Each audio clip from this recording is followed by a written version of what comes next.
पहले मैं आपको अपनी टेस्टिमनी देता हूं, मैं यहाँ पे क्यों आया हूं, मैं कैसे आया हूं। First of all, I want to give my testimony. मेरा नाम अंकुर नरूला है। My name is Ankur Narula. मैं एक कंप्यूटर इंजीनियर हूं। I am a computer engineer. मेरे दादाजी इनकम टैक्स के ऑफिसर थे इंडिया में। My grandfather was officer in income tax department in India.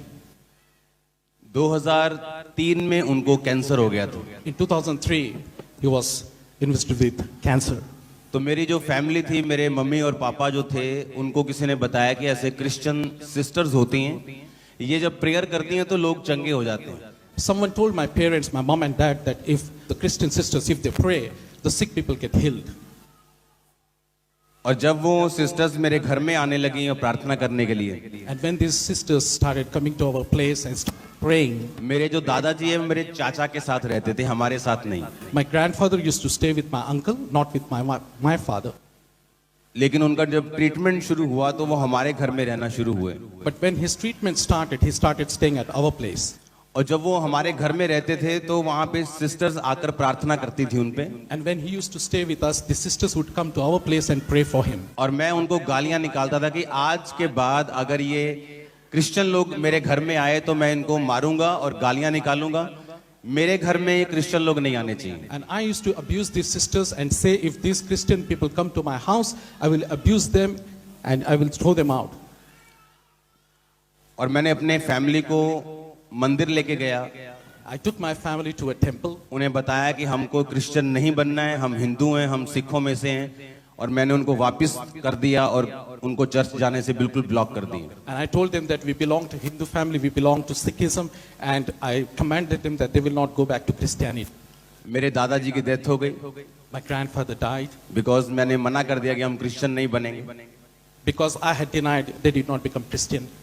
उसके बाद 2004 में मुझे एक डॉग ने काटा और मैं मेंटली अपसेट हो गया। In 2004, a dog bit me and I became mentally sick. उसके बाद सब जगहें, सब बाबे, सब लोग, सब डॉक्टर, सब न्यूरोलॉजिस्ट, सब जगह मैं गया और किसी से मेरा इलाज नहीं हुआ। After that, I was taken every doctor, every medicine. I tried every medicine and every neurologist, but nothing helped me. मैं थोड़ा थोड़ा नशा करता था कॉलेज टाइम से, सिर्फ इंजॉयमेंट के लिए। College days, I used to enjoy drugs. फिर मेरे नशे बढ़ गए क्योंकि मेरे को अटैक होते थे, तो मैं नशे में जब रहता था मुझे लगता कि नशे में रहने से मेरे अटैक जो है वो कम रहेंगे थोड़े। फिर नशा मैंने ज्यादा करना शुरू कर दिया। My addiction to drugs gradually started increasing because I thought if I have drugs, then I feel better, and so my addiction just increased. तो मेरे ड्राइवर को मालूम होता था कि मैं हमेशा नशे में रहता हूँ, बिल्कुल बेसुध रहता हूँ नशे में, ताकि मैं पेन को फील ना करूं और मुझे पेन ना हो। इस मेंटली अपसेट की जो एक डिप्रेशन के व्यक्ति जो जानते होंगे वो कैसी होती है, वो मुझे ना हो, इसलिए मैं हमेशा ओवर addicted रहता था हमेशा। My driver would know that I was full of drugs and in the influence of drugs, and people who know what drugs can do will understand that because I was in the influence of drugs, I felt probably my pain will lessen because of the drugs. और एक दिन मैंने decide किया कि अब मैं नहीं जीऊंगा, वो पेन इतनी बर्दाश्त के बाहर हो गई। मैंने एक जगह डिसाइड की जहां पे ट्रेन आती थी, टाइम डिसाइड किया, ड्रग की डोज डिसाइड की, कौन सी जगह पे जाके मुझे ड्रग ओवरडोज लेके अपनी गर्दन जो है वो ट्रेन के सामने रखनी और मैंने मरना है, डिसाइड कर लिया। Because of the pain that I used to have, I took a decision one day that I'm gonna kill myself, and so I decided how much drugs I'm gonna take. I also decided which train I'm gonna use so that I can commit suicide. So everything was planned. तो मैं overdose मैंने ली अपने नशे की उस दिन। And so on that day I had overdose of my drugs. और मेरे पास एक गाड़ी थी, अपनी गाड़ी को मैंने, जैसे यहाँ से जिस होटल में हम रहते हैं वहाँ 20 मिनट का रास्ता है, ये बहुत दूर है, लेकिन जो मेरा घर था जिस जगह से मैं चला वो सिर्फ 5 मिनट का रास्ता है, जस्ट 5 किलोमीटर वहाँ पे मेरा घर है। And so I had my car, I had my bike, and so I used my vehicle to reach to this place. The place where we are staying takes almost 20 minutes. This is quite far. But the place that I had gone to commit suicide, it was just 5-minute walk. No, my house was only 5 minutes away from that destination. तो जब मैं वहाँ से चला तो 2 घंटे लगे मुझे अपने घर पहुंचने में। इतना मैं ओवर डोज ले ली मैंने कि जिधर को मैं निकलता था सीधा, जेड़े पंजाबी बैठे जेड़े चौंक चो निकलना उधर ही निकल जाना, बाद च पता लगना 5 किलोमीटर जाके यार मेरा घर ते पिछे रह गया। So this place, which was just 5 minutes away, because of overdose, I couldn't understand what path I'm walking along. And so I would take one direction and I would walk in another direction because of the influence of drugs. And this same place, which was just 5 minutes afar, I took almost 2 hours to reach. जब मैं अपने घर पहुंचा तो एक हिंदू व्यक्ति अपनी wife के साथ मेरी फैमिली से बात कर रहा था जीसस क्राइस्ट के बारे में। When I reached home, I saw a Hindu couple had visited our place and they were talking about Jesus to my family. वही सिस्टर जो घर में आती थी, उन्होंने कहा कि परमेश्वर का आत्मा मुझे कह रहा है कि उसी घर में जाओ, मेरे फादर का नाम जीवन है, कि जाओ जीवन के घर में जाओ, उसके घर में परमेश्वर का आत्मा मुझे कह रहा है कि एक रूह जो है ना वो मैं बचाऊंगा। The sisters, they are saying that God had spoken to them that you go to that same house because I'm going to save one soul in that house. Those sisters who came, The sisters who used to come to pray for his grandfather. या जब वो मेरे घर में आए तो उस समय मेरा घमंड टूट चुका था, बीमारी से खत्म हो चुका, मुझे पता है मुझे सुसाइड करनी है, मुझे कोई लेना देना नहीं, धर्मों से रह गया था, कोई बंदा क्या कर रहा है मुझे कोई मतलब नहीं रह गया था। लेकिन परमेश्वर की आत्मा ने उस सिस्टर्स को बोला था कि उसी घर में जाके भेजो, क्योंकि वो उनके वॉलंटियर्स हैं, उनका उस घर में जाओ और उस घर में जाकर वचन सुनाओ। परमेश्वर का आत्मा मुझे दिखा रहा है कि एक रूह वहां पे बचनी है। तो वो मेरे घर में आई और मेरे बेडरूम में वो बैठी थी, और जब मैंने एंटर किया, This was the time when I had completely decided that I'm gonna forsake my life. I commit suicide, and so because I was in drugs and I was fed up with my life. But then because God's Spirit had spoken to this sister that go to that house because there is one soul whom I'm gonna save. So she comes to my house and she is in my room, and I enter my room now. और जब वो मुझे मिले तो उन्होंने कहा कि मैं आपके लिए प्रेयर करूं, आप बीमार हैं, आपको क्या प्रॉब्लम है? तो मैं उस समय इतना टूट चुका था, मैंने कहा ठीक है। उन्होंने कहा एक तेरे को हम सलाह देते हैं। मैं कहा ये क्रिश्चियन बनाते हो आप लोगों को। उन्होंने कहा ठीक है, तू बाइबल पकड़, तू कंप्यूटर इंजीनियर है, तू पढ़ा लिखा है, बाइबल लेके जा, और जब तुझे बाइबल में ईसाई धर्म नाम का शब्द मिलेगा तो बाइबल पढ़नी बंद कर देना। So when I entered my room and saw this sister, this sister challenged me that if you can just take the Bible, I know that you hate Christians, but just do one thing for me. Take the Bible and start reading. If anywhere in the Bible you see the word Christian religion, then don't accept it. But just check whether there is anywhere written Christian religion. रात को 8 बजे उन्होंने मुझे कहा कि हमारा आके घर देख ले, उसके बाद तू हमारे पास प्रार्थना के लिए आया करना। Night 8 o'clock, they had asked me to visit their house and then asked me to pray with them. नशे की हालत में मैं उनका घर देखने गया।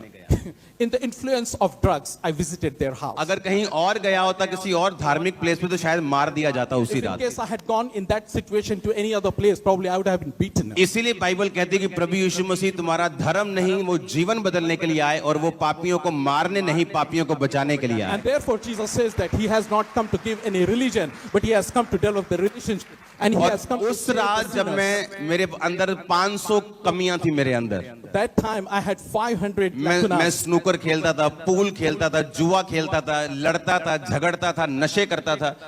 पहले दिन मैं सुधरा नहीं, जस्ट चर्च जाके देखा और रोज नशा करके चर्च जाने लगा। I had all sorts of habits those days. I used to play snooker, I used to have drugs, I used to play cards and all sorts of things. And I want to let you know that I did not change on day one. But as I started visiting church, gradually the change came up. Just एक दिन जाने लगा, फिर एक phone आना, अच्छा कहाँ है तू आज चर्च में, यहाँ थोड़ा काम करते हैं, ठीक है मैं जाता हूँ।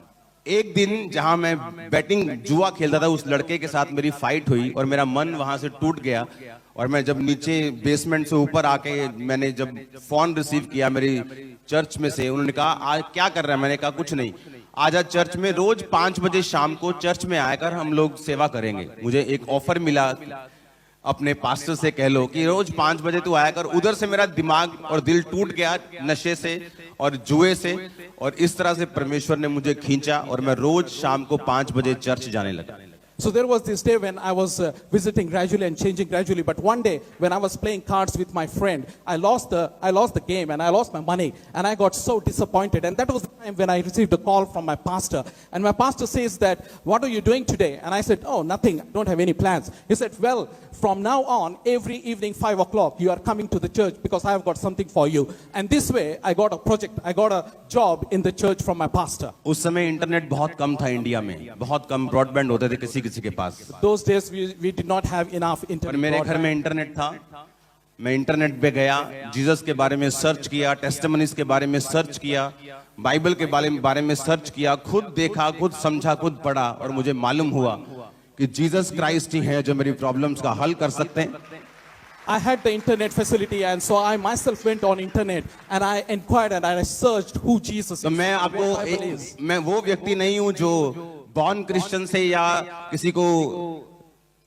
किसी ने मुझे अंधविश्वास में डाल दिया। मैं वो क्रिश्चियन हूं जो एक एक अंश करके बदला हूं।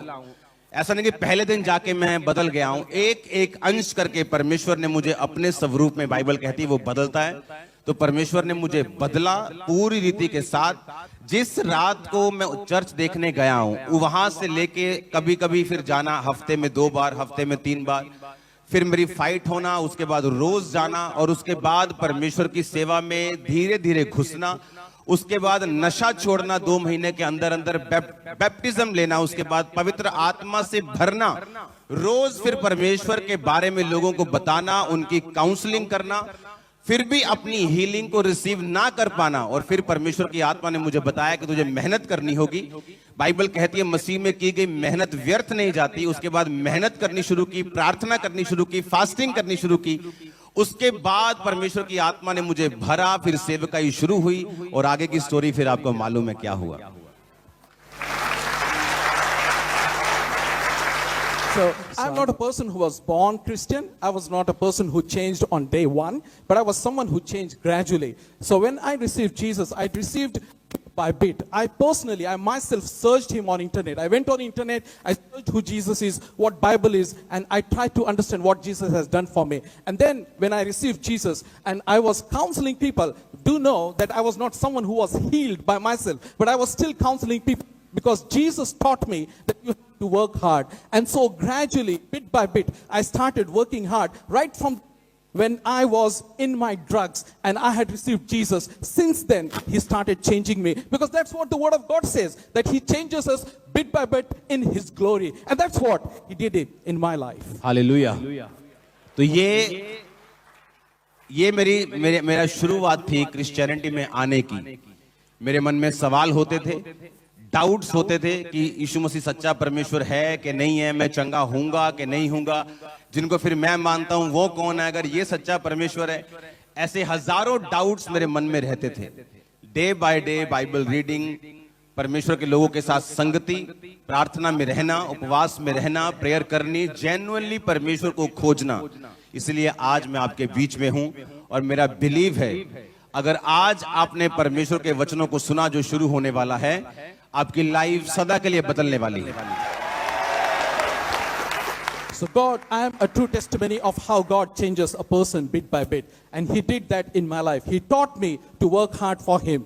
He taught me to commit myself to him, and he did that. And I want to tell you, the word of God is what teaches us, that he changes us bit by bit. And that's what we are going to listen and learn today when we start the word of God. अपने हाथों को उठाओ सब जन, Let's raise our hands.